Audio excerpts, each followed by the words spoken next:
cost of avoiding accountability is always higher than the cost of having the conversation. So let's bring this all together.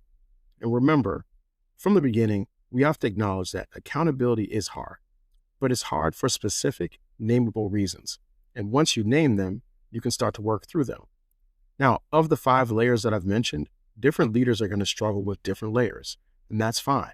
If you've identified a layer that you need work in, then you also know that that's the one that you have to work on and that you have to have the conversations to improve. We are expected to master a skill that we were never trained in. Layer 2 is the punishment link.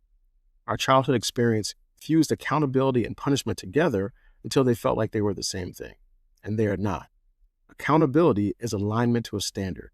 Punishment is consequence for a failure, and we have to be able to untangle them. Layer 3 is the niceness trap. Avoiding the conversation isn't kindness, it's a disservice. True kindness in leadership is honesty delivered with care, not silence disguised as compassion. Layer 4, we can't separate the behavior from the person. The skill is clinical precision. Name the behavior, name the standard, and keep the person's identity out of it. Layer 5 is the agreement trap. Accountability doesn't require consensus, it requires clarity. The standard, the gap, and the path forward. That's it. The cost of avoiding accountability is always higher than the cost of having the conversation. Every time you avoid it, the standard erodes a little more.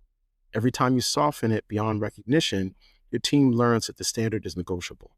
And over time, the culture you work so hard to build becomes a culture of avoidance. That is a price that no leader should be willing to pay. And remember, leadership is a choice, and as always, lead on purpose,